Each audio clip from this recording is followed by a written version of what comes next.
Como bien decía Natalio, en estas 8 reuniones y a través de distintos temas vamos a tratar estos 200 años de cultura, identidad y ciudadanía. Pero como siempre lo vamos a hacer desde la óptica del hombre común.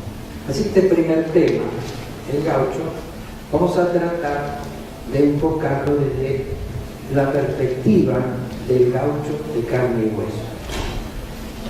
¿Y por qué digo esto? Porque en realidad el tema del gaucho suele ser muy conflictivo.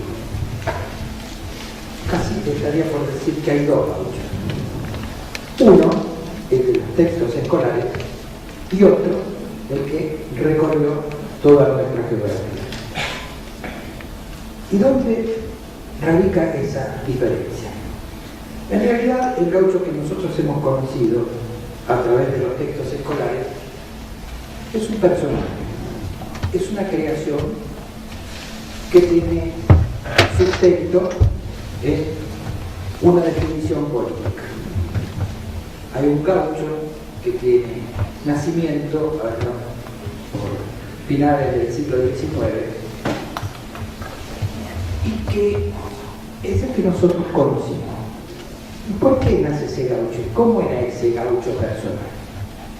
En realidad, el gaucho de carne y hueso siempre fue el gran marginado de la historia.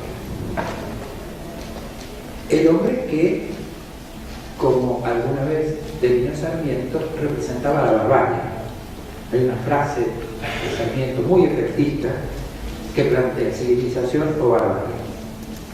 Y en realidad Sarmiento va un poco más allá, porque en Carta Mitre alguna vez le dice que no escatimen la sangre de esos gauchos, que en realidad lo único que tienen de humano es la sangre, y que solo sirve para gobernar la tierra. Esta frase no es textual, pero el concepto es ese.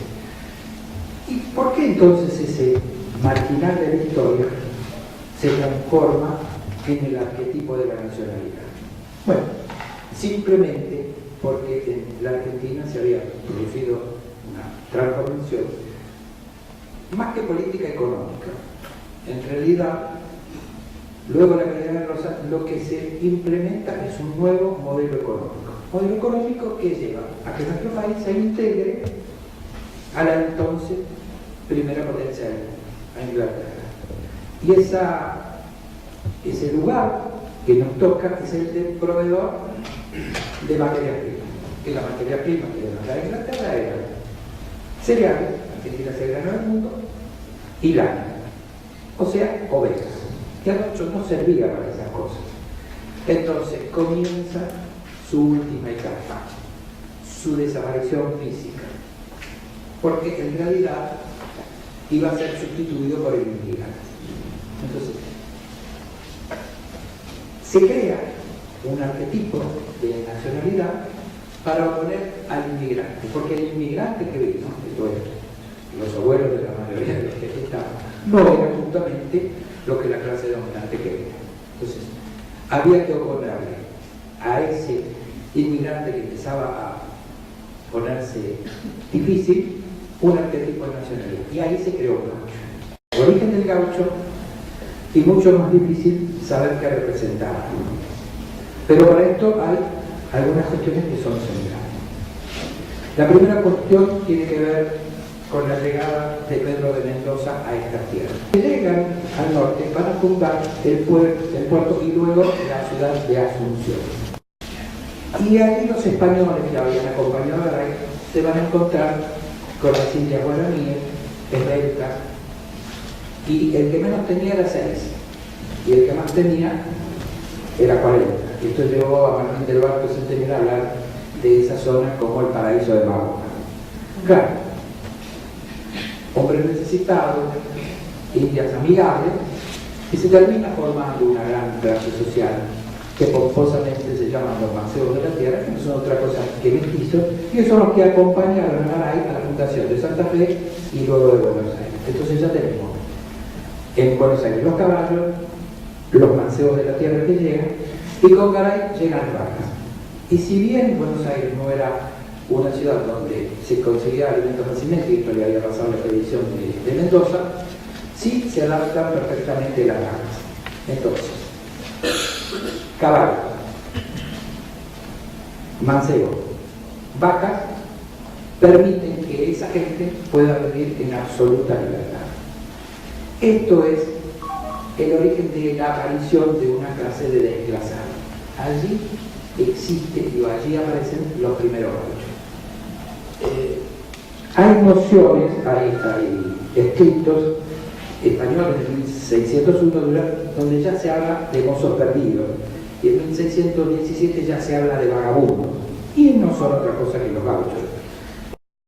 Tres razones fundamentales: Santos Negros, Vellero de la Flor y Daño Cazul, los tres gauchos orientales de Antonio Lucía, y el Martín Fierro, el gaucho Martín Fierro de José.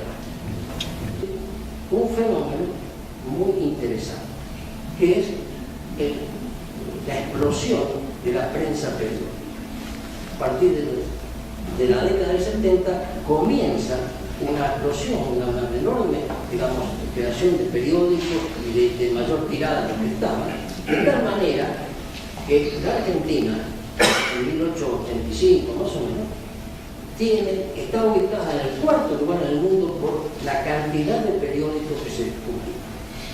Y en esa fecha, uno, teniendo en cuenta la cantidad de periódicos, una tirada estimada, se puede llegar a que uno de cada 10 argentinos diariamente tenía un periódico.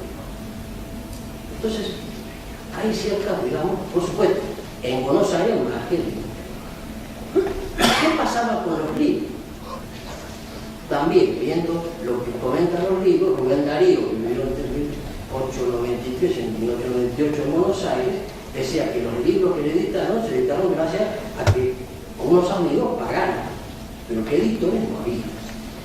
Manuel Gálvez habla de los libros de Lugones unos años después, diciendo que no lo leía nadie, que en realidad los 1000 o 1500 ejemplares que se editaban los compraba el Estado, o sea, a través de la biblioteca, el ministerio, etc. Entonces, mientras hay un crecimiento de la prensa periódica, hay un decaimiento del libro. O sea, digamos, ese campo de lectores se desplaza del libro hacia el periódico. Pero hay un dato que realmente, es decir, por un lado emociona y por otro lado complica. El gaucho Martín Fierro, en 6 años, se venden alrededor de 60.000 ejemplares. Y esos 60.000 ejemplares se venden fundamentalmente en el área rural. Es decir, no es, digamos, pese a que Hernández, en el prólogo al gaucho Martín Fierro, plantea, digamos, como que su lector era el público en general, en realidad su lector fue el gaucho, el hombre del campo. No llegó prácticamente a sí, pasa. La segunda parte de Martín Fierro, la vuelta a Martín Fierro. Y Hernández manda imprimir 20.000 ejemplares de la primera edición, dividido en 5 tandas de 4.000. Es decir, tenía, digamos, esperanza, como no se había vendido, digamos, de que se iba a vender. Y ya en el prólogo, él lo dirige, él dice que el libro